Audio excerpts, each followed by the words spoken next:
박노식은 새벽 4시에 일어나 국밥 육수를 끓이는 사람이었고 그 시간만큼은 아무도 자신을 건드릴 수 없다는 걸 알고 있었지만 오늘 새벽만큼은 손이 자꾸 멈췄다. 조카 서연이가 어젯밤 늦게 보낸 문자 한 줄이 머릿속에서 떠나지 않았기 때문이다.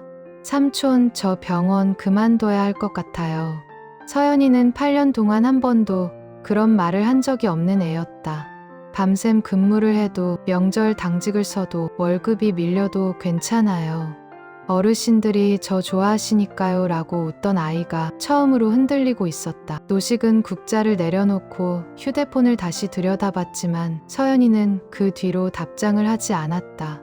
통화 버튼을 눌렀지만 신호음만 길게 이어졌고 노식의 가슴속 어딘가에서 오래된 감각이 되살아났다. 뭔가 잘못됐다는 감각, 누군가 거짓말을 하고 있다는 감각, 서류 뒤에 숨겨진 숫자가 맞지 않는다는 감각. 노식은 그날 오전 장사를 일찍 접고 시 외곽으로 차를 몰았다.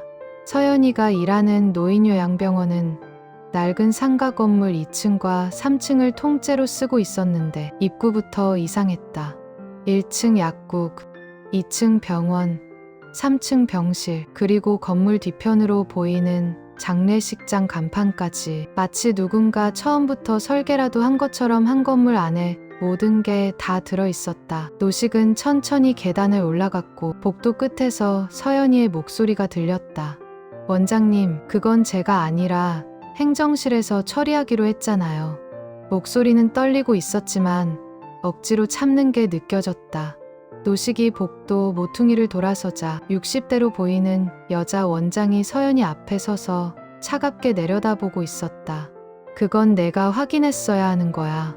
보호자한테 전화 온 거 알지? 어르신 약값이 2배로 청구됐다고. 이거 누가 책임질 건데? 서연이는 고개를 숙인 채 입술을 깨물고 있었고 원장은 그 모습을 잠시 지켜보더니 한숨을 쉬며 돌아섰다.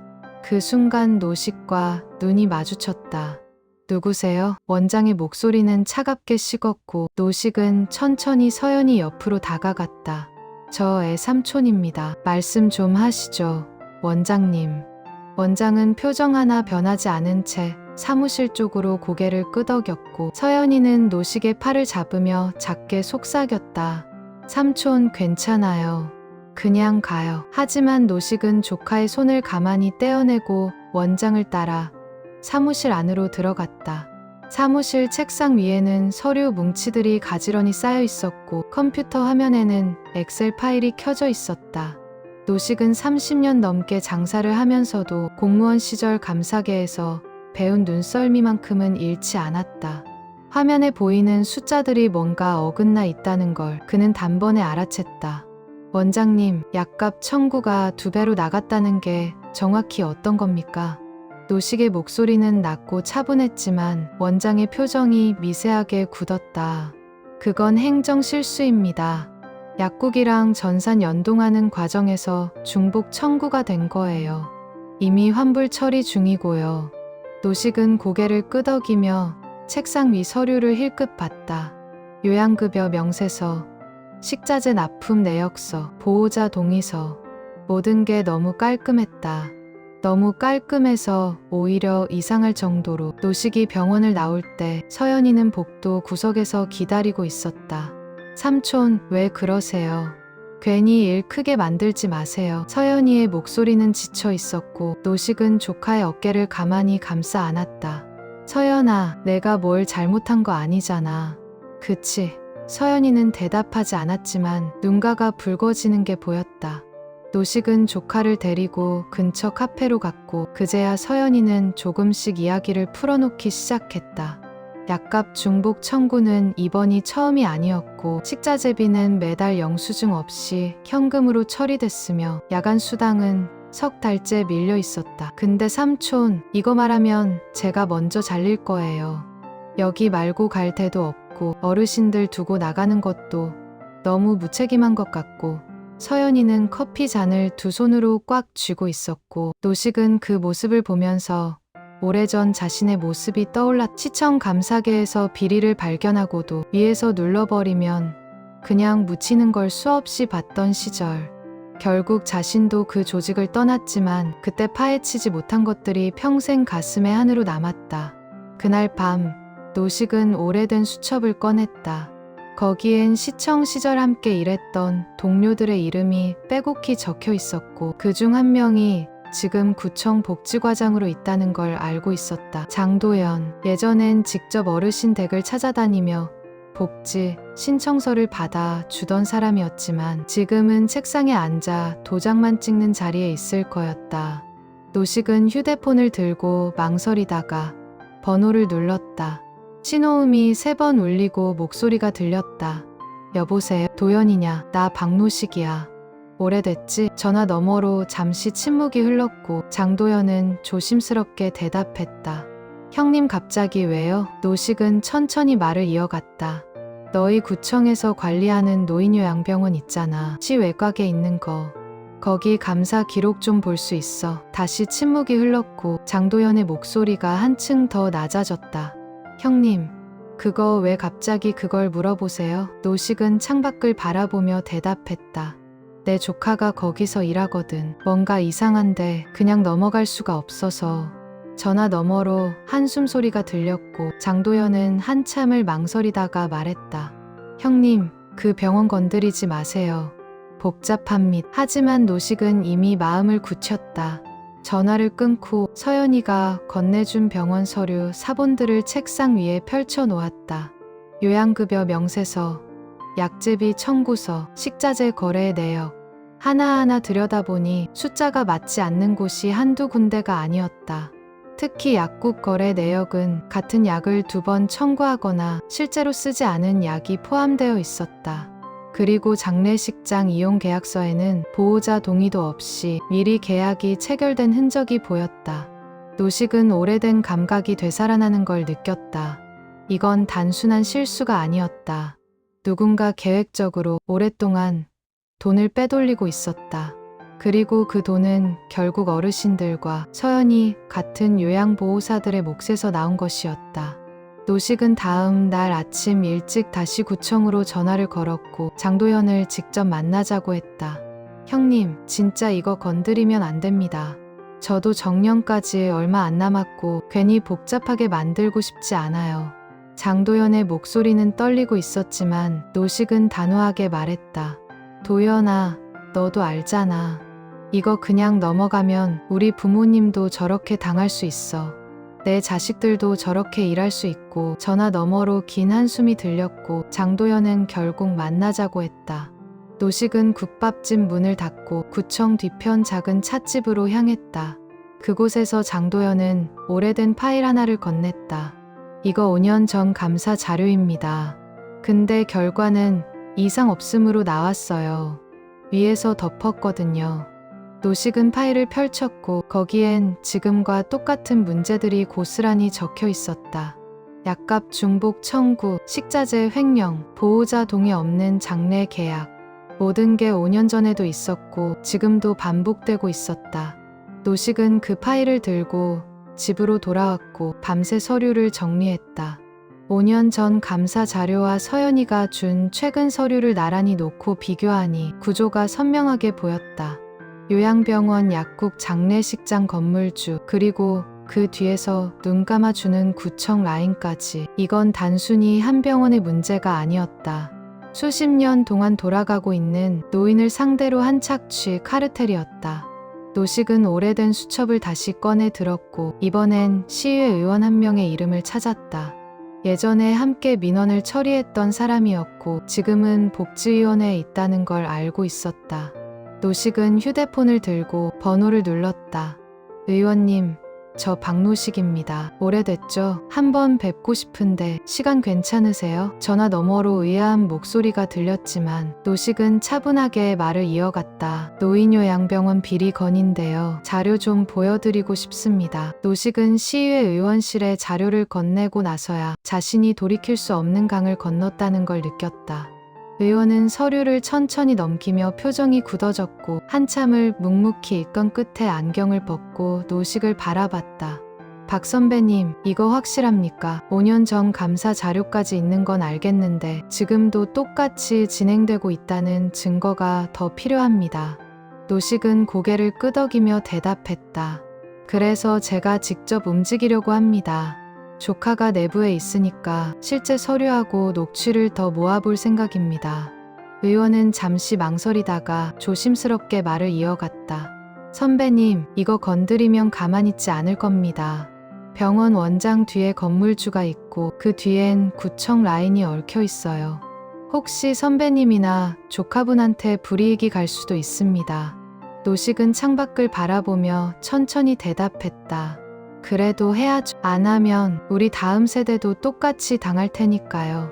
그날 저녁 노식은 서연이를 다시 만났다. 서연이는 퇴근 후 지친 얼굴로 카페에 앉아 있었고 노식이 건넨 따뜻한 커피를 두 손으로 감싸 쥐었다. 삼촌, 제가 도울 수 있는 게 뭐가 있을까요? 서연이의 목소리는 여전히 떨렸지만 이번엔 포기가 아니라 각오가 섞여 있었다. 노식은 조카의 손을 가만히 잡으며 말했다. 서연아, 내가 할 수 있는 선에서만 하면 돼. 병원에서 나오는 서류 중에 보호자 동의서나 약 처방 기록 같은 거 있잖아. 그런 것들 중에 이상한 게 있으면 사진이라도 찍어둬. 그리고 원장이나 행정실에서 하는 말 중에 녹음할 수 있는 거 있으면 남겨두고. 서연이는 고개를 끄덕였지만 손은 여전히 떨리고 있었다. 삼촌, 근데 들키면 어떡해요? 저 바로 잘릴 텐데. 노식은 조카의 눈을 똑바로 바라보며 단호하게 말했다. 그럼 삼촌이 책임진다. 내가 잘리면 삼촌 가게 와서 일해. 그리고 이거 끝나면 너 더 좋은 데 갈 수 있게 내가 도와줄게. 다음 날부터 서연이는 조금씩 움직이기 시작했다. 원장실 앞을 지나갈 때마다 문틈으로 새어나오는 대화를 귀담아 들었고 행정실에서 서류를 정리할 때 몰래 휴대폰 카메라로 몇 장을 찍어뒀다. 특히 약국과 주고받는 청구서에는 실제로 어르신들이 복용하지 않은 약들이 포함되어 있었고 그 약값은 고스란히 보험공단 청구로 넘어가고 있었다. 서연이가 가장 충격을 받은 건 3층 병실에 입원해 계신 할머니 한 분의 서류였다. 할머니는 이미 2달 전에 돌아가셨는데 서류상으로는 여전히 입원 중으로 처리되어 있었고 매달 요양급여가 청구되고 있었다. 서연이는 그 서류를 보는 순간 손이 얼어붙었고 급히 사진을 찍어 노식에게 전송했다. 삼촌, 이거 진짜 큰일 난 거 맞죠? 문자와 함께 온 사진을 본 노식은 오랜만에 감사계 시절의 감각이 되살아나는 걸 느꼈다. 이건 단순한 부정 청구가 아니라 유령 환자를 만들어 낸 조직적 범죄였다. 노식은 그 자료를 들고 다시 장도연을 찾아갔다. 이번엔 찻집이 아니라 구청 뒤편 공원 벤치에서 만났다. 장도연은 서류를 보자마자 얼굴이 하얗게 질렸고 한참을 말없이 앉아있다가 고개를 저었다. 형님, 이거 진짜 큰일입니다. 유령 환자 만들어서 보험 다 먹은 거면 이건 사기죄예요. 게다가 이게 한두 건이 아니면. 장도연의 목소리는 떨렸고 노식은 그 떨림이 두려움인지 분노인지 알 수 없었다. 도연아, 그래서 내가 너한테 온 거야. 너희 구청에서 이 병원 관리 감독하잖아. 5년 전에도 감사했고 지금도 정기 점검 나가잖아. 그런데 왜 이게 계속 반복되는 거야? 장도연은 대답하지 못했고 그저 고개를 숙인 채 두 손으로 얼굴을 감쌌다. 한참 후 그는 떨리는 목소리로 말했다. 형님, 저도 알고 있었습니다. 근데 위에서 덮으라고 했어요. 건물주가 시의원이랑 연결되어 있고 그쪽에서 압력이 들어오면 저희는 어쩔 수가 없어요. 노식은 그 말을 듣는 순간 오래전 자신이 시청을 떠날 수밖에 없었던 이유가 떠올랐다. 비리를 발견해도 위에서 덮으라고 하면 결국 묻히고 그걸 끝까지 파고들면 자기 자리가 없어지는 구조. 그때나 지금이나 똑같았다. 도연아, 그럼 너는 이대로 정년까지 참고 살 거야? 나중에 내 부모님이 저 병원에 들어가셔도 그냥 눈 감을 거야. 노식의 목소리는 차갑게 가라앉았고 장도연은 고개를 들어 노식을 바라봤다. 눈가가 붉어져 있었다. 형님, 저도 사람입니다. 양심이 없는 게 아니에요. 근데 제가 나서서 이거 터뜨리면 제 가족은 어떻게 됩니까? 애들 대학 등록금도 아직 남았고 집 대출도 남았고 장도연의 목소리는 점점 작아졌고 노식은 그 모습을 보며 한숨을 깊게 내쉬었다. 그를 탓할 수만은 없었다. 자신도 똑같은 이유로 한때는 싸우다가 결국 떠났으니까. 하지만 노식은 이번엔 달랐다. 더 이상 잃을 자리도 없었고 정년을 걱정할 나이도 지났다. 그리고 무엇보다 서연이가 매일 그 병원에서 고통받는 걸 더 이상 두고 볼 수 없었다. 도연아, 내가 직접 나서지 않아도 돼. 나한테 자료만 줘. 5년 전 감사 때 왜 덮였는지, 누가 압력 넣었는지 그 기록만 있으면 돼. 장도연은 한참을 망설이다가 천천히 고개를 끄덕였다. 형님, 제가 줄 수 있는 건 그것뿐입니다. 그 이상은 정말 못 도와드립니다. 노식은 장도연의 어깨를 가만히 두드렸다. 그것만으로도 충분해. 고맙다. 장도연은 며칠 후 오래된 USB 하나를 노식에게 건넸다. 거기엔 5년 전 감사 당시 구청 내부에서 오간 이메일 기록, 결제 문서, 그리고 감사 결과를 이상 없음으로 바꾸라는 지시가 담긴 메모까지 들어 있었다. 노식은 그 자료를 들고 집으로 돌아와 밤새 컴퓨터 앞에 앉아 정리했다. 서연이가 보낸 병원 내부 서류, 장도연이 건넨 구청 자료, 그리고 5년 전 감사 기록까지 모두 시간 순서대로 배열하니 하나의 그림이 선명하게 보였다. 요양병원 원장 윤혜정은 건물주로부터 건물을 임대받아 병원을 운영하면서 1층 약국과 뒤편 장례식장에 일정 비율의 수수료를 지급하고 있었다. 약국은 실제로 쓰지 않은 약을 청구하고 장례식장은 보호자 동의 없이 미리 계약을 체결해 두었다. 그리고 이 모든 구조를 구청 복지과에서 묵인하고 있었고 그 뒤에는 시의원과 연결된 건물주가 있었다. 돈의 흐름은 명확했다. 보험공단에서 나오는 요양급여, 보호자들이 내는 본인 부담금, 그리고 어르신들의 기초연금 일부까지 모든 돈이 이 카르텔 안에서 돌고 있었다. 노식이 자료를 정리하는 동안 서연이는 병원에서 점점 더 큰 압박을 받고 있었다. 어느 날 퇴근 후 서연이는 원장실로 불려갔다. 원장 윤혜정은 책상에 기대어 서연이를 내려다보며 차갑게 말했다. 서연씨, 요즘 병원 서류 관리 좀 이상하던데 보호자 동의서나 약 처방 기록 같은 거 누가 함부로 만진 적 있어? 서연이는 심장이 쿵 내려앉는 걸 느꼈지만 최대한 담담하게 대답했다. 아니요, 원장님. 저는 그냥 제 업무만 했는데요. 윤혜정은 서연이를 잠시 지켜보다가 천천히 자리에서 일어나 창가로 걸어갔다. 서연씨, 여기서 8년 일했지. 어르신들도 널 좋아하고 나도 널 믿고 있어. 근데 요즘 내 삼촌이 이상하게 움직이던데. 서연이의 등에 식은땀이 흘렀고 윤혜정은 뒤도 돌아보지 않고 말을 이었다. 내가 들은 바로는 내 삼촌이 구청하고 시의회까지 찾아다니면서 우리 병원 조사하고 다닌다던데. 혹시 내가 뭘 잘못 전한 거 아니야? 서연이는 대답하지 못했고 윤혜정은 천천히 돌아서서 서연이를 마주봤다. 서연씨, 난 내가 여기서 계속 일했으면 좋겠어. 근데 내가 만약 병원에 해가 되는 짓을 한다면 나도 어쩔 수 없어. 알지? 그 말은 협박이었고 서연이는 고개를 숙인 채 원장실을 나왔다. 복도를 걸으며 서연이는 휴대폰을 꺼내 노식에게 문자를 보냈다. 삼촌 들켰어요. 원장이 알고 있어요. 문자를 받은 노식은 즉시 서연이에게 전화를 걸었다. 서연아, 괜찮아. 이제 거의 다 모았어. 조금만 더 버텨. 하지만 서연이의 목소리는 떨리고 있었다. 삼촌, 저 정말 무서워요. 원장님 눈빛이 진짜 이상했어요. 그날 밤, 노식은 서연이를 자기 집으로 데려왔다. 서연이는 소파에 앉아 무릎을 꼭 껴안고 있었고 노식은 따뜻한 차를 끓여 건넸다. 서연아, 내가 무서운 거 당연해. 근데 있잖아, 삼촌도 예전에 똑같았어. 비리 파헤치다가 위에서 압력 들어오면 정말 무섭더라고. 근데 그때 삼촌이 물러섰거든. 그게 평생 안으로 남았어. 노식은 서연이 옆에 앉아 조카의 손을 꽉 잡았다.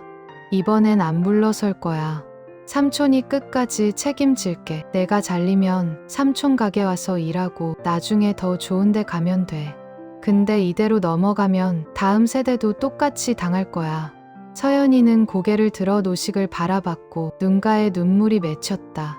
삼촌, 저도 해볼게요. 어르신들 생각하면 이대로는 안 되잖아요. 다음 날 노식은 시의회 의원에게 다시 연락했다. 의원님, 자료 다 모았습니다. 이제 청문회 열 수 있습니까? 의원은 자료를 검토한 후 복지위원회 긴급 회의를 소집했다. 회의장에는 구청 복지과장 장도연도 참석했고 노식과 서연이도 참고인으로 출석했다. 노식은 준비한 자료를 하나하나 펼쳐 보이며 5년 전과 지금이 똑같은 구조로 돌아가고 있다는 걸 증명했다. 유령 환자 서류, 중복 청구된 약관 명세서, 보호자 동의 없이 체결된 장례 계약서, 그리고 구청 내부에서 감사 결과를 바꾸라고 지시한 이메일까지. 회의장은 술렁이었고 몇몇 의원들은 얼굴이 굳어졌다. 그중 한 명이 노식을 향해 날카롭게 물었다. 이 자료들 어떻게 구한 겁니까? 혹시 불법으로 빼낸 거 아닙니까? 노식은 차분하게 대답했다. 모두 합법적인 경로로 확보했습니다. 내부 고발자들의 양심 덕분입니다. 회의가 끝난 후 노식과 서연이는 의원실 밖 복도에서 장도연과 마주쳤다. 장도연은 피곤한 얼굴로 노식을 바라보며 말했다. 형님, 저 이제 끝난 것 같습니다. 제 자리는 없을 거예요. 노식은 장도연의 어깨를 가만히 두드렸다. 도연아, 내가 용기 낸 거야. 그걸로 충분해. 장도연은 쓴웃음을 지으며 고개를 저었다. 용기라니요. 그냥 더 이상 못 참겠더라고요. 매일 밤 잠을 못 잤어요. 노식은 장도연을 보며 자신도 한때 그랬다는 걸 떠올렸다. 비리를 알면서도 덮어야 했던 밤들, 양심과 생계 사이에서 갈팡질팡했던 시간들, 그리고 결국 떠났지만 평생 안으로 남았던 기억들. 그날 저녁 노식은 국밥집으로 돌아와 홀로 앉아 소주 한 잔을 따랐다. 창밖으로 재래시장의 불빛이 하나둘 꺼져가고 노식은 그 풍경을 바라보며 생각했다. 이제 시작이구나. 청문회가 열리고 언론이 움직이고 수사가 시작되면 그때부터 진짜 싸움이 시작될 거야. 노식은 소주잔을 들어 올리며 혼잣말처럼 중얼거렸다. 이번엔 끝까지 간다. 청문회 소식이 알려지자 노식의 국밥집 앞으로 낯선 차들이 나타나기 시작했다. 처음엔 그냥 손님인 줄 알았지만 차에서 내린 사람들은 국밥을 먹으러 온 게 아니었다. 정장을 입은 중년 남자 둘이 가게 안으로 들어와 노식 앞에 명함을 내밀었다. 사장님, 저희 잠깐 얘기 좀 할 수 있을까요? 명함에는 법률사무소라는 글자가 박혀 있었고 노식은 명함을 받지 않고 물었다. 누가 보냈습니까? 남자 중 한 명이 웃으며 대답했다. 그냥 좋은 말씀 드리러 왔습니다. 요즘 청문회 준비하신다면서요? 그런데 사장님, 괜히 힘만 드실 수 있어요. 자료도 불완전하고 법적으로 문제될 수도 있고요. 노식은 국자를 내려놓고 두 남자를 똑바로 바라봤다. 그래서 어쩌라는 겁니까? 남자는 목소리를 낮추며 말했다. 그냥 이 정도에서 정리하시는 게 어떨까 싶어서요. 사장님도 장사하셔야 하고 조카분도 일자리 있어야 하잖아요. 노식은 그 말을 듣는 순간 이게 단순한 조언이 아니라 협박이라는 걸 알았다. 나가세요. 장사 방해하지 마시고. 노식의 목소리는 낮고 단호했지만 남자들은 웃으며 명함을 카운터에 놓고 천천히 나갔다. 사장님, 생각해 보세요. 연락 기다리겠습니다. 가게 문이 닫히고 노식은 명함을 집어들어 구겨서 쓰레기통에 던졌다. 하지만 손은 미세하게 떨리고 있었다. 이건 예상했던 일이었지만 막상 시작되니 두려움이 밀려왔다. 노식은 휴대폰을 꺼내 서연이에게 문자를 보냈다. 서연아, 요즘 너한테도 이상한 사람들 접근하면 절대 대응하지 마. 바로 삼촌한테 연락해. 서연이의 답장은 금방 왔다. 삼촌, 저도 오늘 병원 앞에서 누가 따라오는 것 같았어요. 무서워요. 노식은 전화를 걸었고 서연이의 떨리는 목소리가 들렸다. 삼촌, 우리 이거 계속해도 될까요? 혹시 우리한테 무슨 일 생기는 거 아니에요? 노식은 깊게 숨을 들이쉬고 대답했다. 서연아, 겁주는 거야. 실제로 뭘 할 수 있는 게 아니라 우리가 무서워서 그만두길 바라는 거지. 근데 우리가 여기서 물러서면 진짜 아무것도 안 바뀌어. 서연이는 한참을 침묵하다가 작게 대답했다. 알겠어요. 삼촌, 저 조금만 더 버틸게요. 전화를 끊고 노식은 창밖을 바라봤다. 시장 골목은 여전히 사람들로 붐볐고 평범한 일상이 흘러가고 있었다. 하지만 노식의 가슴 속에선 오래된 두려움과 새로운 각오가 뒤섞여 흔들리고 있었다. 그날 밤 노식은 잠을 이루지 못했다. 침대에 누워 천장을 바라보며 혹시 자신이 너무 큰 일을 벌인 건 아닌가 하는 생각이 들었다. 서연이가 다치면 어쩌지? 내가 감당할 수 있을까? 이러다 정말 우리 둘 다 무너지는 건 아닐까? 하지만 그 생각 끝에 노식은 이불을 걷어차고 일어나 책상 앞에 앉았다. 그리고 정리해 둔 자료를 다시 한번 펼쳤다. 유령 환자 명단, 중복 청구 내역, 5년 전 감사 기록. 이 모든 게 진짜였고 이대로 넘어갈 수 없었다. 며칠 후 구청 복지과장 장도연에게도 압박이 들어왔다. 장도연은 과장실에 앉아 결제 서류를 보고 있는데 복지국장이 직접 찾아왔다. 장 과장, 요즘 무슨 일 있어? 국장의 목소리는 차갑게 가라앉아 있었고 장도연은 긴장한 채 대답했다. 아니요, 별일 없습니다. 국장은 문을 닫고 장도연 책상 앞에 섰다. 청문회 자료 넘긴 거 내가 한 거지. 장도연은 대답하지 못했고 국장은 한숨을 쉬며 말을 이었다. 장 과장, 정년까지 얼마 안 남았잖아. 왜 괜히 일을 키워? 지금이라도 늦지 않았으니까 자료 출처 불분명하다고 번복해. 장도연은 고개를 들어 국장을 바라봤다. 국장님, 그건 못합니다. 이미 다 넘어간 자료고 제가 거짓말하면 저만 더 곤란해집니다. 국장은 표정을 굳히며 차갑게 말했다. 그럼 책임은 내가 지는 거야. 나중에 감사 들어오면 너 혼자 다 뒤집어 쓸 수도 있어. 국장이 나간 후 장도연은 책상에 고개를 떨어뜨렸다. 손이 떨렸고 가슴이 답답했다. 정년까지 2년, 퇴직금까지 생각하면 이제 버티기만 하면 되는 시간이었다. 근데 왜 자꾸 이렇게 흔들리는 걸까? 장도연은 휴대폰을 꺼내 노식에게 전화를 걸었다. 형님, 저 정말 힘듭니다. 국장이 저보고 자료 번복하래요. 노식은 전화 너머로 장도연의 떨리는 숨소리를 들으며 천천히 말했다. 도연아, 내가 번복하면 우리 다 끝나. 근데 그것보다 너 스스로가 평생 후회할 거야. 넌 지금 옳은 일 하고 있어. 장도연은 한참을 침묵하다가 떨리는 목소리로 대답했다. 형님, 근데 저 정말 무섭습니다. 제 가족 생각하면 노식은 깊게 한숨을 쉬었다. 도연아, 내가 내 마음 모르는 거 아니야. 근데 있잖아, 내 자식들이 나중에 알면 뭐라고 할까? 아빠가 옳은 일 했다고 할까? 아니면 아빠가 비겁했다고 할까? 그 말을 들은 장도연은 전화를 끊고 한참을 멍하니 앉아 있었다. 창밖으로 구청 앞 광장이 보였고 시민들이 오가는 모습이 평화로웠다. 장도연은 그 풍경을 보며 생각했다. 나는 왜 공무원이 됐을까? 처음엔 어르신들 돕고 싶어서 사회복지사 시작했잖아. 근데 언제부터 이렇게 됐지? 책상에 앉아서 도장만 찍고 민원만 피하고 윗사람 눈치만 보고. 장도연은 서랍을 열어 오래된 사진 한 장을 꺼냈다. 20년 전 복지관에서 찍은 사진이었다. 젊은 시절의 자신이 할머니 손을 잡고 환하게 웃고 있었다. 장도연은 그 사진을 한참 바라보다가 천천히 서랍에 다시 넣었다. 그리고 컴퓨터 앞에 앉아 내부 감사 청구서를 작성하기 시작했다.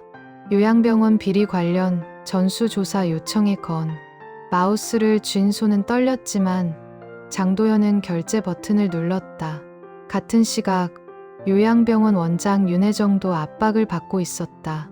병원 건물주가 직접 원장실로 찾아왔고 그는 책상을 손으로 탁 치며 말했다. 윤 원장, 지금 무슨 일이 벌어지고 있는 거요? 청문회가 열린다는데 당신이 관리를 어떻게 한 거요? 윤혜정은 창가에 서서 팔짱을 낀 채 대답했다. 저도 최선을 다하고 있습니다. 내부 고발자가 누군지 찾고 있고 서류도 다시 정리하고 있어요. 건물주는 비웃으며 말했다. 서류 정리? 지금 그게 문제가 아니잖아. 이미 시의회까지 넘어갔다고. 당신 책임질 수 있어. 윤혜정은 돌아서서 건물주를 똑바로 바라봤다. 그럼 사장님은 책임질 수 있으세요? 약국이랑 장례식장 다 사장님 라인 아니었습니까? 건물주의 표정이 굳었고 두 사람 사이에 긴장이 흘렀다. 잠시 침묵이 이어진 후 건물주는 낮은 목소리로 말했다. 윤 원장, 우리 같이 살 방법을 찾아야지. 서로 물어뜯으면 다 죽어요. 윤혜정은 그 말을 듣고 자신이 얼마나 깊이 빠져 있는지 새삼 깨달았다. 처음엔 그냥 병원 운영하고 싶었을 뿐이었다. 의사로서 환자를 돌보고 제대로 된 요양시설을 만들고 싶었다. 근데 건물 임대료가 너무 비쌌고 경쟁은 치열했고 어느새 숫자만 보는 사람이 되어 있었다. 약국과 손잡고 장례식장과 계약하고 보험 청구를 부풀리고 그게 당연한 줄 알았다. 다들 그렇게 하니까. 근데 지금 모든 게 무너지고 있었다. 윤혜정은 건물주가 나간 후 혼자 원장실에 앉아 오래된 의사 가운을 꺼냈다. 20년 전 레지던트 시절 입었던 가운이었다. 하얗고 깨끗했던 그 시절 자신은 어떤 의사가 되고 싶었을까? 윤혜정은 가운을 무릎 위에 올려놓고 한참을 그대로 앉아 있었다. 며칠 후 노식은 서연이와 함께 작은 법률사무소를 찾아갔다. 시의회 의원이 소개해준 변호사였고 그는 노식이 준비한 자료를 꼼꼼히 검토한 후 말했다. 자료는 충분합니다. 근데 상대방도 가만히 있지 않을 겁니다. 명예훼손 역고소, 자료 출처 문제 제기, 증인 회유 시도 등등 각오하셔야 합니다. 노식은 고개를 끄덕이며 대답했다. 각오는 됐습니다. 근데 제 조카는 보호할 수 있습니까? 서연이를 바라보며 말했다. 내부 고발자 보호 제도가 있긴 한데 완벽하진 않아요. 그래도 최대한 신원 보호하고 불이익 당하면 법적으로 대응할 수 있습니다. 서연이는 불안한 표정으로 노식을 바라봤고 노식은 조카의 손을 꽉 잡았다. 서연아, 삼촌이 끝까지 지킬게. 변호사는 서류를 정리하며 덧붙였다. 그리고 한 가지 더, 증인이 더 필요합니다. 병원 내부 직원 중에 다른 사람도 나설 수 있으면 좋겠어요. 서연이는 그 말을 듣고 병원 동료 한 명을 떠올렸다. 김수진, 자신보다 2년 선배 요양보호사였다. 수진은 항상 조용했지만 가끔 복도에서 마주치면 서연아, 우리 언제까지 이렇게 살아야 할까 하고 중얼거리곤 했다. 서연이는 퇴근 후 수진을 따로 만났다. 작은 카페 구석자리에 마주 앉아 서연이는 조심스럽게 말을 꺼냈다. 언니, 나 요즘 병원 문제로 청문회 준비하고 있어. 혹시 언니도 함께 해줄 수 있어? 수지는 커피 잔을 두 손으로 감싼 채 한참을 침묵했다. 그리고 천천히 고개를 저었다. 서연아, 미안해. 나 애 둘 키우고 있고 남편은 작년에 회사 그만뒀어. 내가 지금 여기서 잘리면 우리 가족 다 무너져. 서연이는 수진의 손을 잡으며 말했다. 언니, 알아. 나도 무섭고 언니 사정도 이해해. 근데 우리가 안 하면 다음 세대도 똑같잖아. 수지는 눈물을 글썽이며 대답했다. 서연아, 넌 아직 젊고 갈 때도 많아. 근데 난 46이야. 이 나이에 다시 시작할 자신이 없어. 서연이는 수진의 손을 꽉 쥐었지만 더 이상 말을 이어갈 수 없었다. 수진의 마음도 자신의 마음도 둘 다 이해했기 때문이었다. 카페를 나오며 서연이는 혼자 걸으며 눈물을 훔쳤다. 노식에게 전화를 걸었고 떨리는 목소리로 말했다. 삼촌 동료는 안 될 것 같아요. 다들 너무 무서워해요. 노식은 전화 너머로 조카의 울음소리를 들으며 가슴이 먹먹해졌다. 서연아, 괜찮아. 우리 둘이서도 할 수 있어. 포기하지 마. 그날 밤 노식은 국밥집 주방에 혼자 앉아 소주를 마셨다. 손님도 없고 불도 다 꺼진 어두운 가게 안에서 노식은 천장을 올려다봤다. 30년 넘게 이 자리에서 국밥을 끓이며 살았지만 지금만큼 외롭고 두려운 적은 없었다. 서연이는 매일 떨고 있고 장도연은 정령 걱정에 흔들리고 동료들은 나서지 못하고 있었다. 노식은 혼자서 이 모든 걸 감당할 수 있을까? 소주잔을 들어 올리다가 노식은 문득 오래전 일이 떠올랐다. 시청 감사계에서 일하던 시절 비리를 발견하고도 위에서 덮으라는 말에 결국 물러섰던 그날 밤도 이렇게 혼자 술을 마시며 자신이 비겁하다고 자책했었다. 그리고 그 후회가 평생 가슴에 남았다. 노식은 소주잔을 탁 내려놓고 일어났다. 이번엔 다르다. 이번엔 끝까지 간다. 서연이가 흔들려도 주변이 무너져도 자신만큼은 흔들리지 않겠다고 다짐했다. 노식은 휴대폰을 꺼내 시의회 의원에게 문자를 보냈다. 의원님, 청문회 날짜 확정되면 바로 알려주세요. 준비 다 됐습니다. 그리고 서연이에게도 문자를 보냈다. 서연아, 삼촌 믿고 조금만 더 버텨. 곧 끝난다. 문자를 보내고 노식은 창밖을 바라봤다. 재래시장 골목은 깊은 밤이었지만 어디선가 미세한 불빛이 새어나오고 있었다. 누군가는 아직 일하고 있고 누군가는 아직 깨어 있었다. 노식은 그 불빛을 보며 자신도 아직 포기할 때가 아니라는 걸 느꼈다. 며칠 후 드디어 청문회 날짜가 확정됐다. 2주 후 시의회 본회의장에서 열리기로 했고 증인으로 노식, 서연이, 장도연, 그리고 병원 원장 윤혜정까지 소환됐다. 노식은 그 소식을 듣고 서연이를 불러 마지막 점검을 했다. 서연아, 청문회 때 내가 할 말 정리했어. 서연이는 고개를 끄덕이며 노트를 꺼냈다. 거기엔 8년 동안 병원에서 겪은 일들이 빼곡히 적혀 있었다. 밀린 야간 수당, 부당한 업무 지시, 어르신들 앞에서 당한 모욕, 그리고 눈 감아야 했던 부정들. 서연이는 노트를 보며 떨리는 목소리로 말했다. 삼촌, 근데 제가 이걸 다 말하면 원장님은 어떻게 될까요? 노식은 잠시 침묵하다가 대답했다. 서연아, 원장도 피해자일 수 있어. 근데 그보다 더 큰 피해자는 어르신들이고 너 같은 요양보호사들이야. 내가 말 안 하면 이 구조는 절대 안 바뀌어. 서연이는 고개를 끄덕였지만 여전히 불안한 표정이었다. 노식은 조카의 어깨를 감싸며 말했다. 서연아, 우리 여기까지 왔어. 이제 마지막 고비만 넘으면 돼. 삼촌이 옆에 있을 테니까 너무 무서워하지 마. 서연이는 노식의 품에 안겨 한참을 울었고 노식은 조카의 등을 토닥이며 함께 있었다. 밤은 깊어갔고 청문회까지 남은 시간은 점점 줄어들고 있었다. 청문회 당일 아침, 노식은 새벽 3시에 눈을 떴다. 평소보다 1시간 일찍 일어난 건데 잠이 오지 않았다. 침대에서 일어나 거실로 나와 창밖을 바라보니 재래시장 골목은 아직 어둠 속에 잠겨 있었다. 노식은 따뜻한 물을 끓여 차를 한 잔 내리고 소파에 앉아 오늘 할 이야기를 머릿속으로 정리했다. 증인 선서, 질의응답, 자료 제출, 모든 게 준비됐지만 가슴 한편에선 여전히 불안이 맴돌았다. 서연이는 괜찮을까? 장도연은 끝까지 버틸 수 있을까? 혹시 청문회장에서 또 무슨 일이 벌어지는 건 아닐까? 노식은 차를 한 모금 마시며 오래전 시청 감사계에서 비리 보고서를 올렸던 날을 떠올렸다.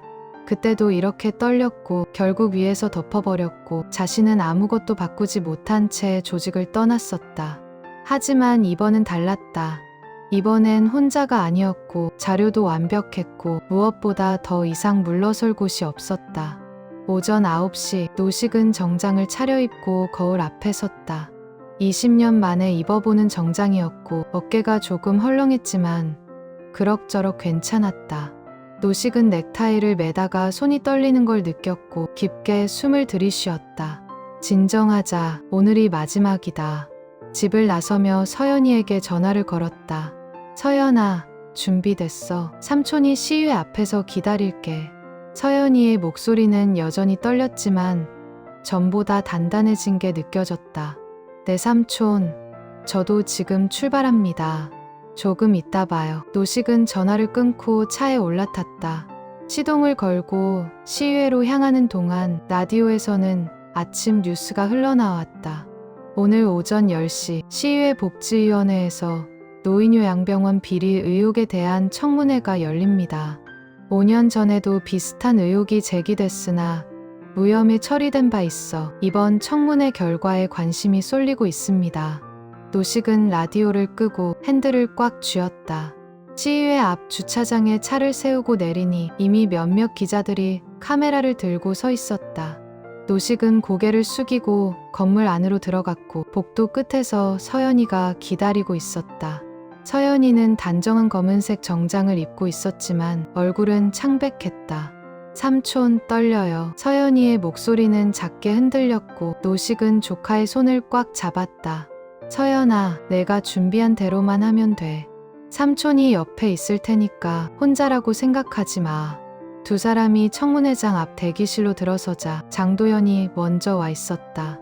장도연은 창가에 서서 밖을 바라보고 있었는데 노식을 보자 쓴웃음을 지었다. 형님, 드디어 오늘이네요. 어젯밤에 한숨도 못 잤습니다. 노식은 장도연의 어깨를 가볍게 두드렸다. 도연아, 고생 많았어. 오늘만 넘기면 돼. 장도연은 고개를 끄덕였지만 손에 든 서류 뭉치가 미세하게 떨리고 있었다. 대기실 문이 열리고 병원 원장 윤혜정이 들어왔다. 윤혜정은 노식 일행을 보자 잠시 멈칫했지만 곧 표정을 정리하고 구석 의자에 앉았다. 방 안에 긴장이 감돌았고 아무도 말을 꺼내지 않았다. 노식은 윤혜정을 힐끗 봤는데 그녀의 얼굴은 평소보다 훨씬 지쳐 보였다. 눈 밑에는 다크서클이 깊게 패여 있었고 손은 무릎 위에서 가만히 떨리고 있었다. 노식은 문득 윤혜정도 자신들과 비슷한 사람일지 모른다는 생각이 들었다.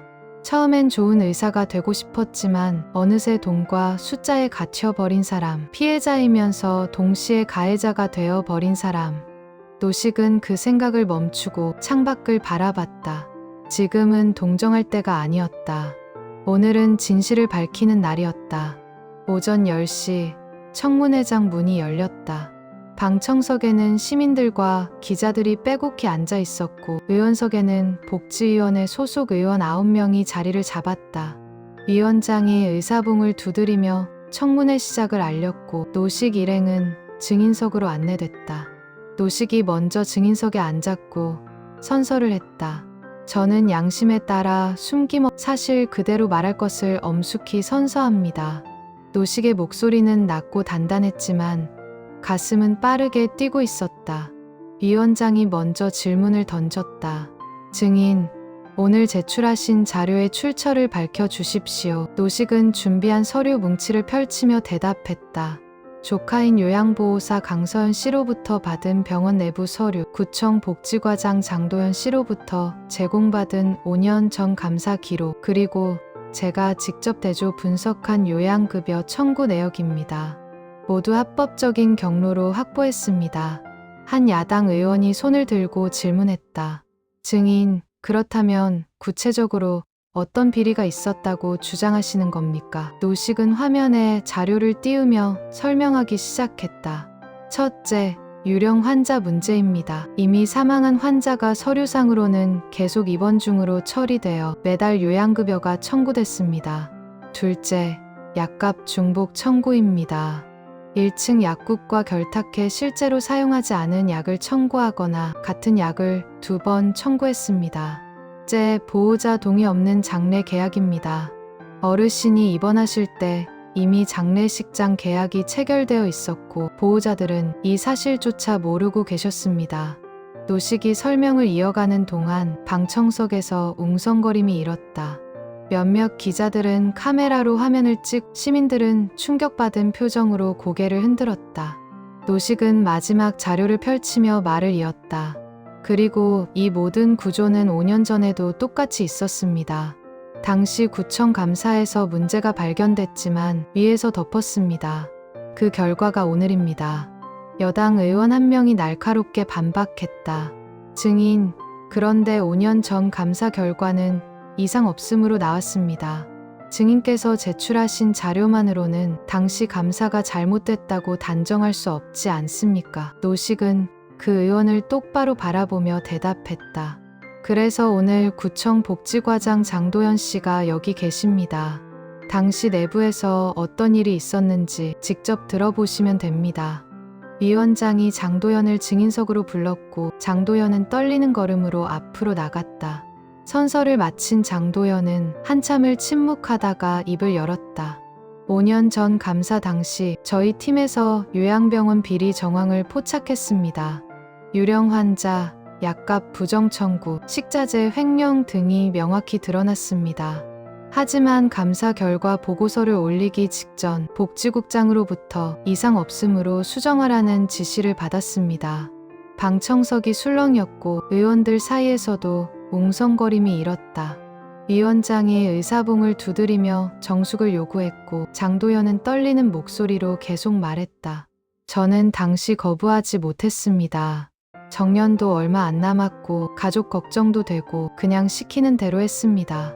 하지만 그게 평생 안으로 남았고 이번에 박노식 형님이 다시 이 문제를 제기했을 때 저는 더 이상 외면할 수 없었습니다. 장도연의 눈가가 붉어졌고 그는 잠시 말을 멈췄다가 이어갔다. 제가 비겁했습니다. 하지만 오늘 이 자리에서라도 진실을 말하고 싶었습니다. 5년 전 감사는 조작됐고 그 책임은 저를 포함한 구청 관계자들에게 있습니다. 장도연이 자리로 돌아가자 청문회장은 잠시 정적에 휩싸였다. 노식은 장도연을 바라보며 그가 얼마나 큰 용기를 냈는지 알 수 있었다. 정년을 포기하고 동료들의 비난을 감수하고 자신의 잘못을 공개적으로 인정하는 일. 그건 누구에게나 쉬운 일이 아니었다. 다음으로 서연이가 증인석에 섰다. 서연이는 손이 떨렸지만 최대한 차분하게 선서를 마쳤다. 위원장이 질문했다. 증인, 병원에서 8년간 근무하셨다고 들었습니다. 증인이 직접 목격한 부당한 일들을 말씀해 주십시오. 서연이는 준비한 노트를 펼쳤지만 곧 노트를 덮고 눈을 들어 의원들을 바라봤다. 저는 8년 동안 그냥 참고 살았습니다. 야간 수당이 밀려도 어르신들 약이 이상하게 처방되어도 보호자들이 모르는 계약서가 쌓여도 그냥 모른 척했습니다. 왜냐하면 제가 말하면 저부터 잘릴 거라는 걸 알았으니까요.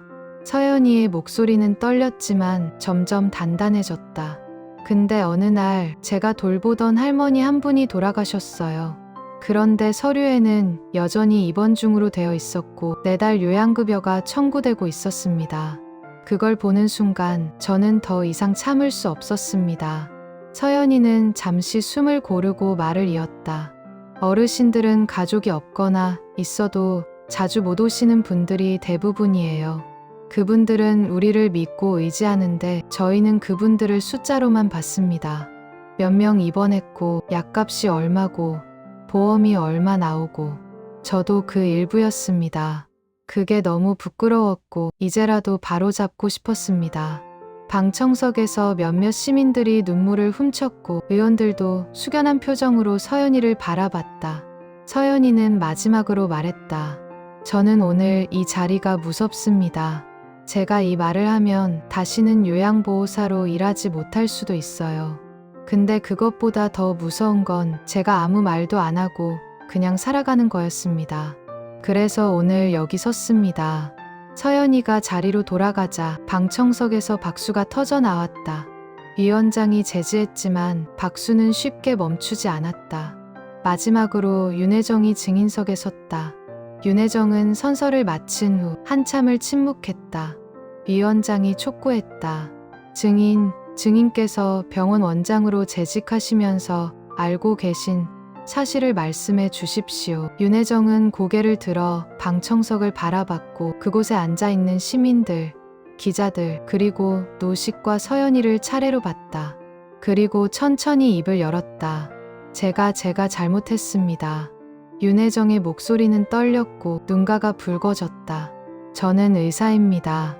환자를 돌보려고 이 일을 시작했습니다. 근데 어느 순간부터 저는 숫자만 보는 사람이 되어 있었습니다. 병실 회전율, 약 청구액, 보험 수입. 어르신들은 그저 침대를 채우는 존재가 되었고 저는 그걸 당연하게 여겼습니다. 윤혜정은 잠시 말을 멈추고 눈물을 닦았다. 건물주가 압박했고 경쟁이 치열했고 빚도 많았습니다. 그게 핑계가 될 순 없지만 저는 그렇게 스스로를 합리화했습니다. 약국과 손잡고 장례식장과 계약하고 서류를 조작하고 그게 다 잘못된 거라는 걸 알면서도 멈추지 못했습니다. 방청석은 조용했고 의원들도 윤혜정을 묵묵히 지켜봤다. 윤혜정은 마지막으로 말했다. 저는 오늘 이 자리에서 모든 걸 인정합니다. 유령 환자, 부정 청구, 불법 계약 모두 제 책임입니다. 그리고 저와 함께 이 구조를 만든 건물주, 약국, 장례식장, 그리고 묵인한 구청 관계자들도 함께 책임져야 합니다. 윤혜정이 자리로 돌아가자 청문회장은 긴 침묵에 휩싸였다. 위원장은 의원들과 잠시 협의한 후 마이크를 켰다. 오늘 청문회에서 제출된 자료와 증언을 바탕으로 복지위원회는 검찰에 수사 의뢰를 하겠습니다. 또한 관련 기관에 대한 전수조사를 즉시 시행하겠습니다. 청문회가 끝나고 노식과 서연이는 복도로 나왔다. 기자들이 몰려들었고 질문이 쏟아졌다. 박 선생님, 오늘 소감이 어떠십니까? 강 선생님, 앞으로 계획이 어떻게 되십니까? 노식은 손을 들어 기자들을 제지하고 짧게 대답했다. 오늘은 시작입니다. 진짜 바뀌려면 이제부터가 중요합니다. 수사가 제대로 이루어지고 제도가 바뀌고 어르신들이 안전하게 보호받을 수 있어야 합니다. 서연이도 덧붙였다. 저는 그냥 제 자리로 돌아가고 싶습니다. 어르신들 곁에서 제대로 된 돌봄을 하고 싶습니다. 기자들이 계속 질문을 쏟아냈지만 노식은 서연이의 손을 잡고 건물 밖으로 나갔다. 햇살이 따뜻했고 바람이 불었다. 서연이는 노식을 보며 눈물을 글썽였다. 삼촌, 우리 해냈어요.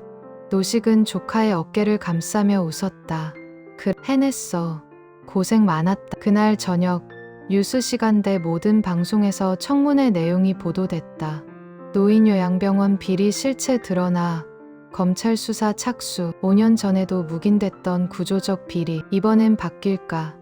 요양보호사의 용기 있는 증언, 시민들 감동. 노식은 국밥집에 앉아 뉴스를 보며 소주 한 잔을 따랐다. 혼자였지만 외롭지 않았다. 오히려 가슴이 뿌듯했고 오래전 시청을 떠날 때의 한이 조금은 풀리는 것 같았다. 휴대폰이 울렸고 장도연의 문자였다. 형님, 오늘 고생하셨습니다. 저 내일부터 대기 발령이래요. 근데 후회 안 합니다. 고맙습니다. 노식은 문자를 보며 미소 지었다. 그리고 답장을 보냈다. 도연아, 내가 더 고생했어. 고맙다. 청문회가 끝난 지 한 달이 지났고 검찰 수사는 생각보다 빠르게 진행됐다. 노식이 아침 일찍 국밥집 문을 열고 육수를 끓이는데 뉴스 속보가 떴다. 요양병원 비리 사건, 원장 건물 주약국 대표 등 7명 구속영장 청구. 노식은 국자를 내려놓고 휴대폰 화면을 자세히 들여다봤다.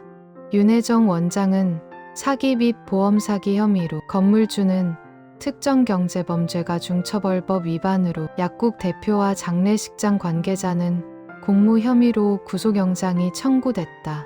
그리고 구청 전 복지국장도 직권남용과 뇌물수수 혐의로 수사선상에 올랐다. 노식은 뉴스를 보며 깊게 한숨을 내쉬었다. 드디어 시작됐구나. 그동안 숨겨져 있던 구조가 하나씩 드러나고 있었다.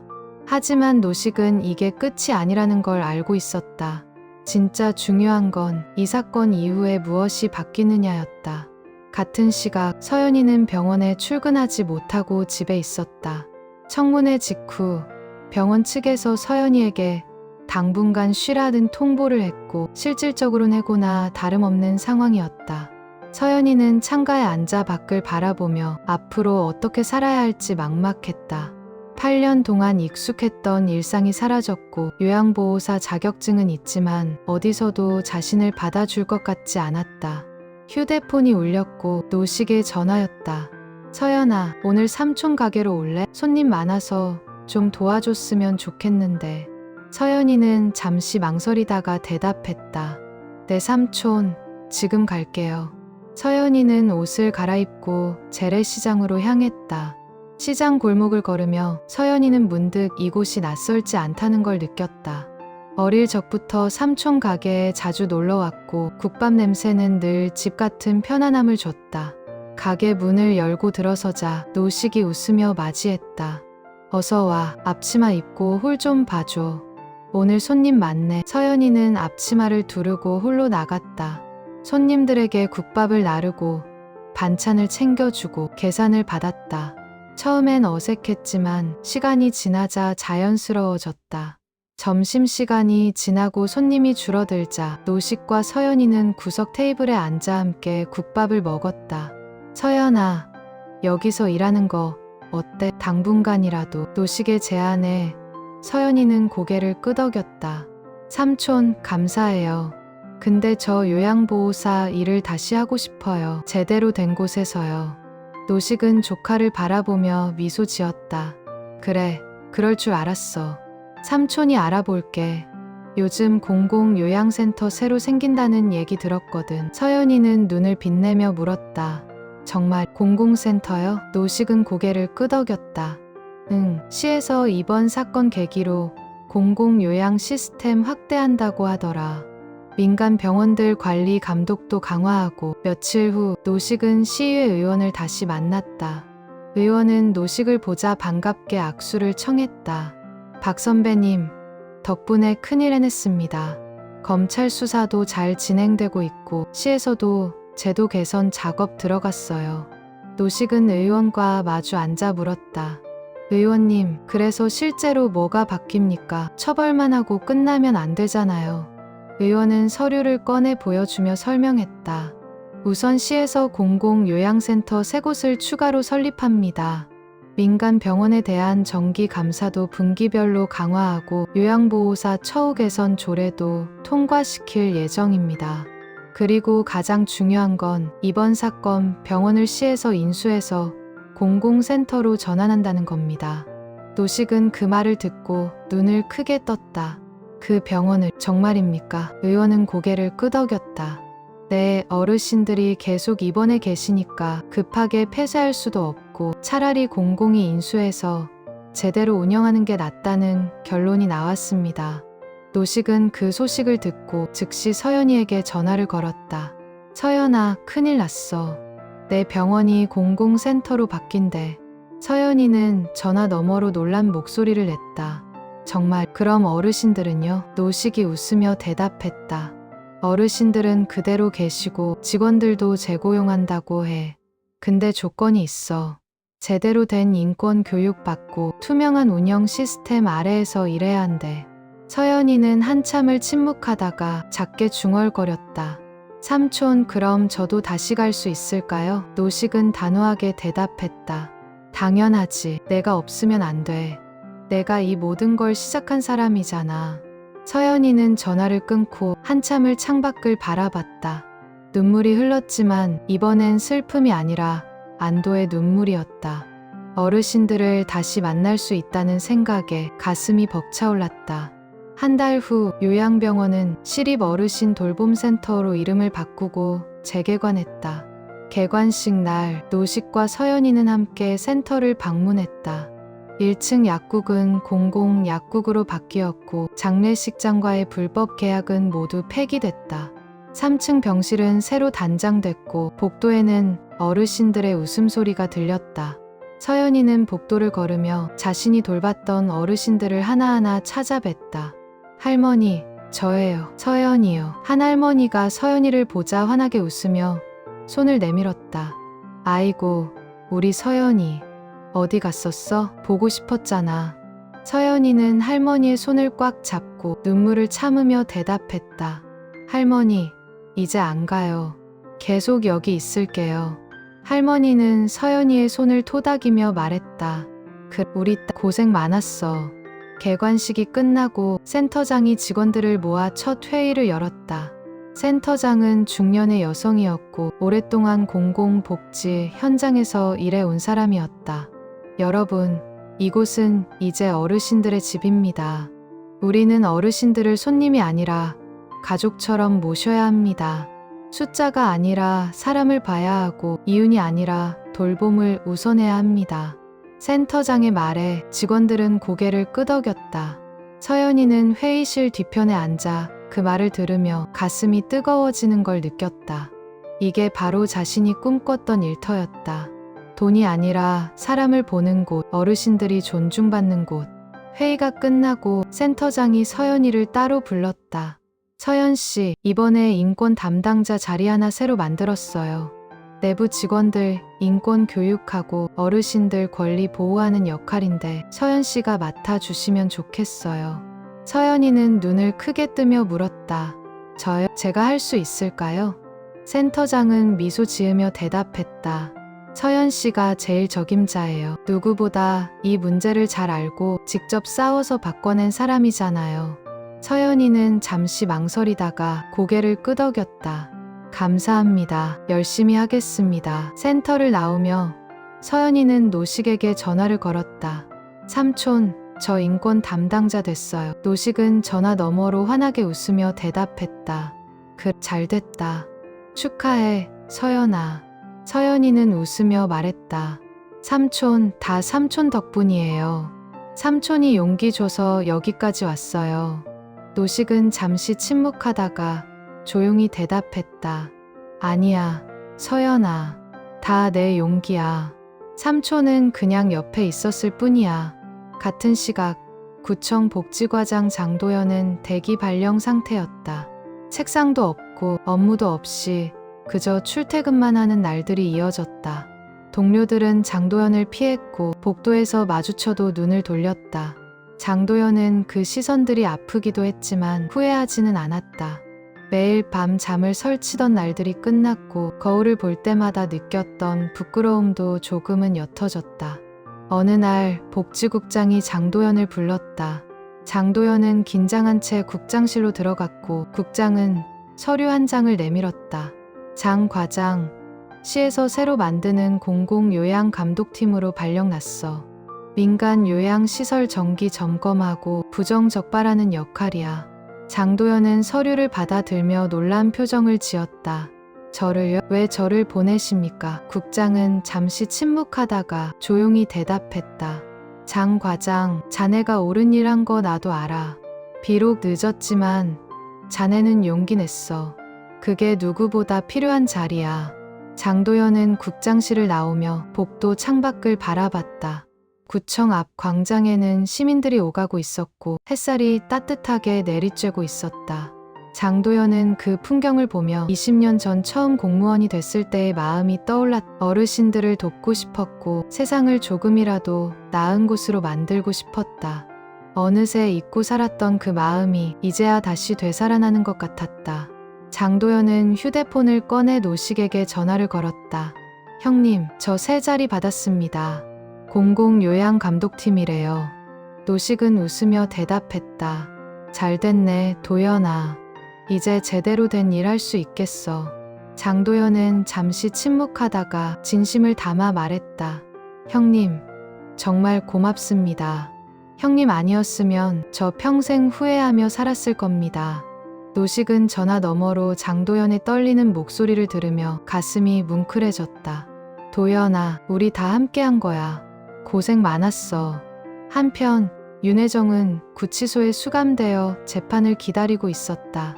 변호사는 윤혜정에게 선처를 받으려면 반성문을 쓰고 피해자들에게 사과하라고 조언했지만 윤혜정은 쉽게 글을 쓸 수 없었다. 무엇을 어떻게 사과해야 할지, 자신이 진짜 잘못한 게 무엇인지 머릿속이 복잡했다. 어느 날 윤혜정은 구치소 독방에 앉아 오래된 편지지를 꺼냈다. 그리고 천천히 글을 쓰기 시작했다. 저는 의사가 되고 싶었습니다. 환자를 돌보고 생명을 살리는 사람이 되고 싶었습니다.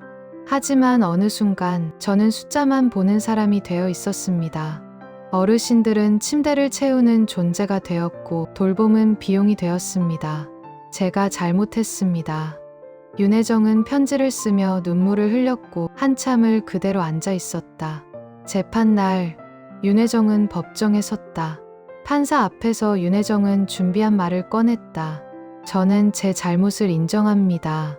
어르신들과 가족분들께 진심으로 사죄드립니다. 그리고 저와 함께 일했던 요양보호사들에게도 미안합니다. 제가 만든 구조 속에서 그분들도 고통받았습니다. 판사는 윤혜정의 말을 듣고 잠시 침묵했다. 그리고 선고를 내렸다. 피고인 윤혜정에게 징역 3년을 선고한다. 다만 피고인이 자백하고 반성하는 점, 그리고 구조적 문제의 일부 피해자이기도 한 점을 고려하여 집행유예 5년을 부과한다. 단, 사회봉사 500시간을 이행할 것. 윤혜정은 고개를 숙이고 눈물을 흘렸다. 법정을 나오며 윤혜정은 방청석에 앉아있던 노식과 서연이를 봤다. 두 사람은 윤혜정을 물끄러미 바라봤고 윤혜정은 그들 앞에 멈춰 섰다. 죄송합니다. 제가 정말 잘못했습니다. 노식은 한참을 윤혜정을 바라보다가 조용히 말했다. 원장님, 이제라도 바로잡으세요. 의사로 돌아가세요. 윤혜정은 고개를 끄덕이고 천천히 법정을 떠났다. 6개월이 지났고 계절이 바뀌었다. 노식은 여전히 새벽 4시에 일어나 국밥 육수를 끓였고 재래시장은 여전히 사람들로 붐볐다. 하지만 이제 노식의 가게에는 새로운 손님들이 찾아왔다. 시립 어르신 돌봄센터 직원들이 점심시간마다 들러 국밥을 먹었고 서연이도 일주일에 한 번은 삼촌 가게에 들렀다. 어느 날 저녁, 서연이는 노식과 함께 센터 옥상에 올라갔다. 도시의 야경이 펼쳐졌고 서연이는 난간에 기대어 먼 곳을 바라봤다. 삼촌, 우리 정말 많이 바꿨죠. 노식은 조카 옆에 서서 함께 야경을 바라보며 대답했다. 많이 바꿨지. 근데 아직 갈 길이 멀어. 서연이는 고개를 끄덕이며 물었다. 삼촌은 후회 안 해요? 이렇게까지 할 필요 있었나 하는 생각 안 들어요? 노식은 잠시 침묵하다가 천천히 대답했다. 서연아, 삼촌이 젊었을 때 한 가지 후회가 있었어. 비리를 발견하고도 끝까지 싸우지 못한 거. 그게 평생 안으로 남았거든. 근데 이번엔 달라. 내가 옆에 있었고 도연이가 용기 냈고 우리 함께 끝까지 갔잖아. 그래서 이번엔 후회 안 해. 오히려 뿌듯해. 서연이는 노식을 바라보며 미소 지었다. 삼촌, 저도요. 무서웠지만 안 한 것보다 훨씬 나아요. 어르신들 웃는 얼굴 볼 때마다 잘했다는 생각 들어요. 두 사람은 한참을 나란히 서서 야경을 바라봤다. 도시 어딘가에선 여전히 부당한 일들이 벌어지고 있을 거고 누군가는 참고 살아가고 있을 거였다. 하지만 적어도 이곳에서만큼은 무언가가 바뀌었다. 어르신들이 존중받고 요양보호사들이 정당한 대우를 받고 비리를 묵인하던 구조가 무너졌다. 노식은 옥상을 내려오며 주머니에서 오래된 수첩을 꺼냈다. 시청 시절 동료들의 이름이 빼곡히 적힌 그 수첩. 노식은 마지막 페이지를 펼쳐 빈 공간에 천천히 글을 썼다. 늦었지만 바로 잡았다. 2025년 가을. 노식은 수첩을 덮고 주머니에 다시 넣었다. 그리고 서연이와 함께 시장 골목으로 걸어갔다. 골목 양쪽에는 가게 불빛이 환하게 켜져 있었고 사람들의 웃음소리가 들렸다. 노식은 그 풍경을 보며 자신이 지켜낸 게 무엇인지 느낄 수 있었다. 정의도 중요했지만 그보다 더 중요한 건 평범한 사람들의 일상이었다. 서연이가 어르신들을 돌보는 일상, 장도연이 제대로 된 감독을 하는 일상, 그리고 자신이 국밥을 끓이는 일상. 그 일상이 지켜지는 것, 그게 바로 진짜 승리였다. 몇 주 후 시에서는 시민인권상 시상식을 열었고 노식과 서연이가 수상자로 선정됐다. 두 사람은 무대에 올라 트로피를 받았고 시장이 직접 악수를 청했다. 박 선생님, 강 선생님, 두 분 덕분에 우리 시가 한 걸음 나아갔습니다. 감사합니다. 시장의 말에 노식은 담담하게 대답했다. 감사는 어르신들께 해야 합니다. 저희는 그저 해야 할 일을 했을 뿐입니다. 시상식이 끝나고 노식과 서연이는 함께 국밥집으로 돌아왔다. 가게 안에는 장도연이 먼저 와서 기다리고 있었고 테이블 위에는 소주 몇 병이 놓여 있었다. 형님, 서연씨 축하합니다. 오늘은 제가 쏘겠습니다. 장도연의 말에 노식은 웃으며 자리에 앉았다. 고맙네, 도연아. 그럼 오늘은 실컷 마시자. 세 사람은 밤늦도록 술을 마시며 이야기를 나눴다. 힘들었던 순간들, 무서웠던 순간들, 그리고 이겨낸 순간들. 서연이는 어느새 취해서 테이블에 고개를 기댔고 장도연은 옛날 이야기를 꺼내며 웃었다. 형님, 우리 젊었을 때는 참 순수했죠. 세상 다 바꿀 수 있을 줄 알았잖아요. 노식은 소주잔을 들어 올리며 대답했다. 도연아, 우리 지금도 바꿨잖아. 늦었지만 해냈어. 장도연은 노식의 말에 눈시울이 붉어졌고 잔을 부딪혔다. 형님, 정말 고맙습니다. 형님 아니었으면 저 평생 비겁하게 살았을 겁니다. 노식은 장도연의 어깨를 두드리며 말했다. 도연아, 우리 모두 용기 냈어. 서연이도, 너도, 나도. 그게 중요한 거야. 밤이 깊어갔고 재래시장 골목은 조용해졌다. 노식은 가게 문을 닫고 혼자 주방에 앉아 마지막 소주 한 잔을 따랐다. 창밖으로 시장 골목이 보였고 불 꺼진 가게들 사이로 미세한 달빛이 스며들었다. 노식은 그 풍경을 보며 지난 몇 달을 떠올렸다. 서연이의 문자 한 줄로 시작된 일이 여기까지 왔다. 청문회, 수사, 재판, 그리고 변화. 모든 게 꿈 같았지만 분명히 현실이었다. 노식은 소주잔을 들어 올려 혼잣말처럼 중얼거렸다. 아버지, 이번엔 제대로 했습니다. 끝까지 갔습니다. 노식의 아버지는 평생 성실하게 살다 간 사람이었고 노식에게 늘 옳은 일은 끝까지 하라고 가르쳤었다. 노식은 소주잔을 비우고 천천히 자리에서 일어났다. 다음 날 아침 노식은 여느 때처럼 새벽 4시에 일어나 육수를 끓였다. 국밥 냄새가 가게 안을 가득 채웠고 시장 골목은 하나둘 깨어나기 시작했다. 노식은 국자를 저으며 오늘도 평범한 하루가 시작된다는 걸 느꼈다. 손님이 들어오고 국밥을 끓이고 장사를 하는 일상. 그 일상이 이어진다는 것, 그게 바로 삶이었다. 오전 8시쯤 서연이가 가게 문을 열고 들어왔다. 삼촌, 오늘 센터에서 새로운 어르신 한 분 오신대요. 제가 담당하기로 했어요. 서연이의 목소리는 밝았고 얼굴에는 미소가 가득했다. 노식은 서연이를 보며 흐뭇하게 웃었다. 잘 모셔드려. 서연이는 고개를 끄덕이고 국밥 한 그릇을 후루룩 먹고 센터로 향했다. 노식은 조카의 뒷모습을 보며 가슴이 뿌듯해졌다. 그날 저녁, 노식은 국밥집 문을 닫고 혼자 산책을 나갔다. 재래시장 골목을 벗어나 강변 산책로를 걸었다. 강물은 고요하게 흐르고 있었고 노을이 수면에 붉게 물들었다. 노식은 벤치에 앉아 그 풍경을 바라보며 지난 시간들을 되짚었다. 시청을 떠날 때의 한, 국밥집을 시작할 때의 막막함, 서연이의 위기, 그리고 함께 싸운 날들. 모든 게 연결되어 있었고 결국 자신을 여기까지 이끌었다. 노식은 주머니에서 휴대폰을 꺼내 서연이에게 문자를 보냈다. 서연아, 오늘 수고했어. 삼촌 자랑스럽다. 곧 답장이 왔다. 삼촌, 저야말로 삼촌이 자랑스러워요. 사랑해요. 노식은 문자를 보며 미소 지었고 휴대폰을 주머니에 다시 넣었다. 해가 완전히 지고 어둠이 내렸다. 노식은 벤치에서 일어나 집으로 향했다.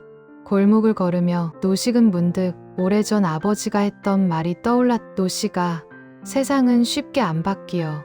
근데 그렇다고 포기하면 절대 안 바뀌지. 누군가는 해야 해. 노식은 그 말을 곱씹으며 고개를 끄덕였다. 맞아, 누군가는 해야 한다. 그리고 이번엔 자신이 그 누군가였다. 집에 도착해 문을 열고 들어서니 거실에 불이 켜져 있었다. 노식은 신발을 벗고 소파에 앉아 창밖을 바라봤다.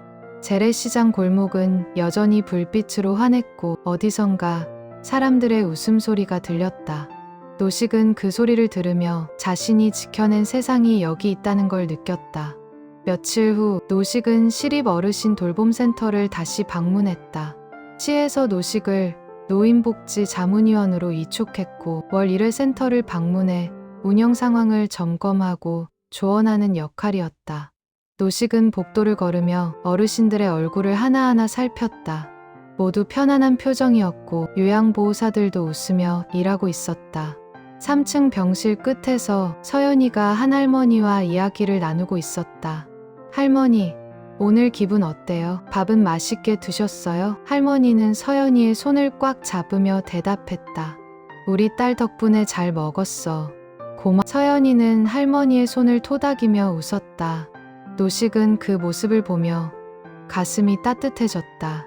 이게 바로 자신이 원했던 풍경이었다. 회의가 끝나고 노식은 센터장과 잠시 이야기를 나눴다.